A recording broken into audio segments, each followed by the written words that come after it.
Mayor Magalong, tanong lang po, di niyo po ba balak tumakbo bilang presidente? Hello, classmate Frederick. Ha? Ba't mo tinatanong kung tatakbo ba siyang presidente? Hmm? Eh ano naman? Eh paano kung qualified siya? Hmm. Tsaka ba't ngayon nyo tinatanong? Para ngayon pa lang? Hmm? Easy, easy. Gusto nga natin si Mayor Magalong sa mga sinasabi niya na ibubulgar niya mga politiko eh. Inaabangan ko yun eh. Yung sinasabi niya, hindi lang si Tambaluslos, hindi lang si Saldico, nag-aabang pa ako. Sino pa ang kanyang isisiwalat? Ganon. Ba't parang hindi ka bading-badingan ngayon, Direk? Hmm? Parang Kuya Jobert ka ngayon. Easy, easy. Tsaka yung tanong mo, sino yung mga isisiwalat pa niya maliban kay Tambalusdos at Saldico? Meron na. Bigyan kitang isa. Congressman Yap ng ACT-CIS. Wala po ba kayong pinlano o nabanggit na tumakbong presidente? Easy. Easy lang. Easy lang sa pagtatanong. Masyadong nahahalata na gusto nyong malaman ngayon. Para ngayon pa lang. Oops, hindi ko tinuloy. Bakit? Kayo mga diaper vloggers kayo. Meron ba kayong bet sa 2028? At natetreten kay Mayor Magalong? Ha? Easy, easy. It's about time that we have to change our mindset as well. Magbago na ho tayo. Yun, maganda yan, maganda yan. I agree on that, Mr. Magalong. Kailangan ho, mahiyaan na ho tayo sa taong bayan. Tama, tama. Agree ulit ako dyan. Mahiya kayo, sabi ni Sir Magalong.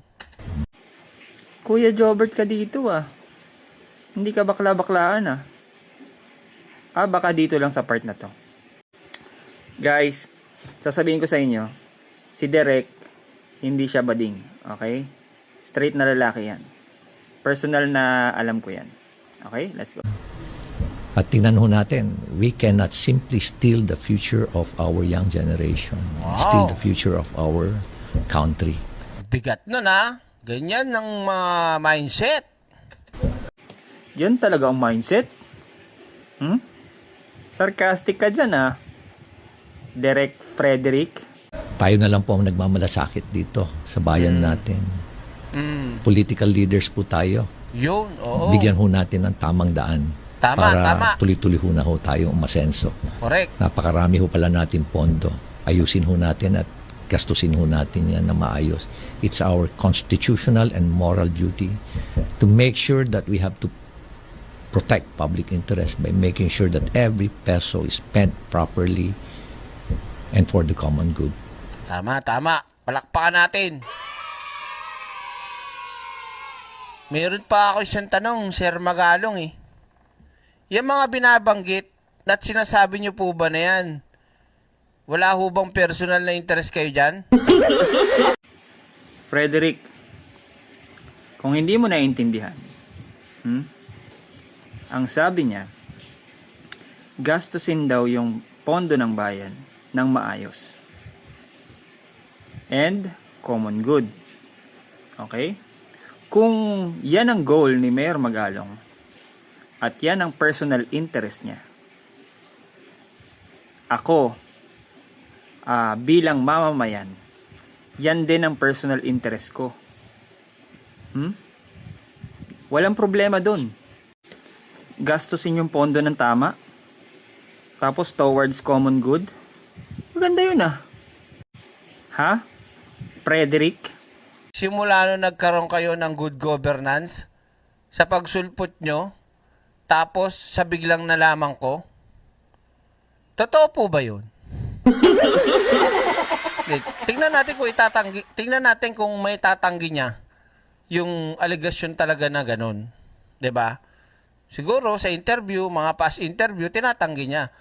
Tanungin nyo kaya ulit yan. May bala ka bang tumanggi? Ayon kay Blanc? Nagtatanong ka ng ebidensya kay Mayor Magalong kanina. Nagtatanong ka rin ng ibang mga politiko na dapat isplok na niya. Kanina. Sige nga. Sabihin mo nga yung source mo kung sino. Ha? Sabi ni Blanc? Sabihin mo nga, pangalanan mo nga yan. Boom! Ito pa isa. Okay? Tuloy tayo mga kaeksena. TC1 po. So, this is your third term as mayor. So, Last na yan. Nako, last na. Ano nang gagawin ni Mayor? Mag-retire na po ba kayo? O tatakbo po kay Presidente? Ulit-ulit Direk. Tinatanong na ba? Ha? for 2028, hindi po kayo pwedeng bumalik na as mayor of Baguio City. But recently, I read an article in the Tribune. This came out around February 2025, and the title was The Curious Case of Benjamin Magalong. And it said that, at some point in the article, it said, will we have another mayor turned president in the making of Mayor Magalong? Would you consider running for higher office? Kilig yung pagkasabing president, may kilig. Oo, may kilig mga kaiksi, kinikilig. Hindi ko ramdam mo yung tao pag yung, 'di ba, pag malimba meron crush mo si ano no. 'Di ba? Yung mga nagde-deny na crush niya pero pag tinanong, crush mo kasi si ano eh. Ang babaw mo naman mag-isip, Direk. Sa bagay, aminado ka naman bobo. Pinag-compare mo ba naman yung tatanungin mo yung isang tao na kung tatakbo siyang presidente na qualified naman. At tatanungin mo yung isang tao kung sino yung crush niya. Parehas ba yun? Kaya sabi nung iba, kung gusto mong matawa at wala kang matutunan, manood ka kila Direk Freddy, Mike Cervera. Yan, puro patawa lang. Ano nga namang matututunan mo sa bobo, 'di ba? Aminadong bobo pa. Sige. May nalaman talaga kasi ako mga kaiksena. Guys, may naalala ako dito kay Direk Frederick Valera na isang video na aminado siyang nagsinungaling siya sa mga viewers niya. Hindi ko na makita yung video sa page niya. Pero may mga content creator naman na nag-stitch ng video niya. So, baka yun, pwede nyo panoorin. Aminado siyang nagsinungaling siya.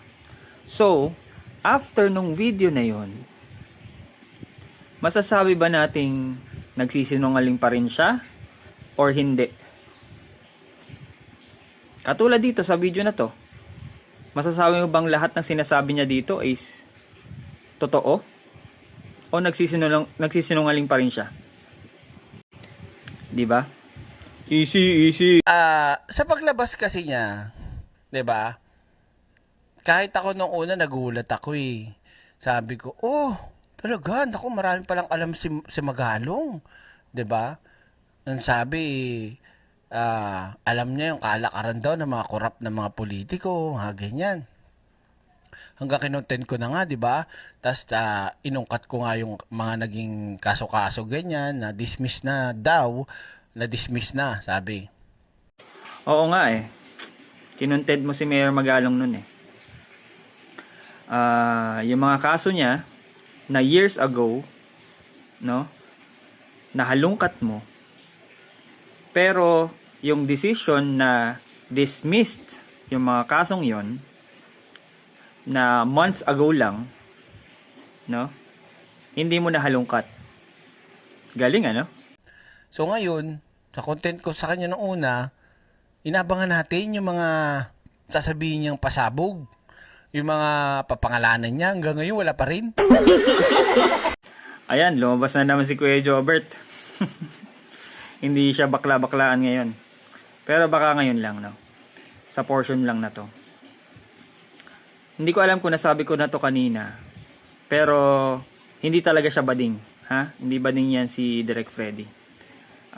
Alam ko yan personally kasi kaklase ko yan ng grade 2 hanggang grade 5. Okay?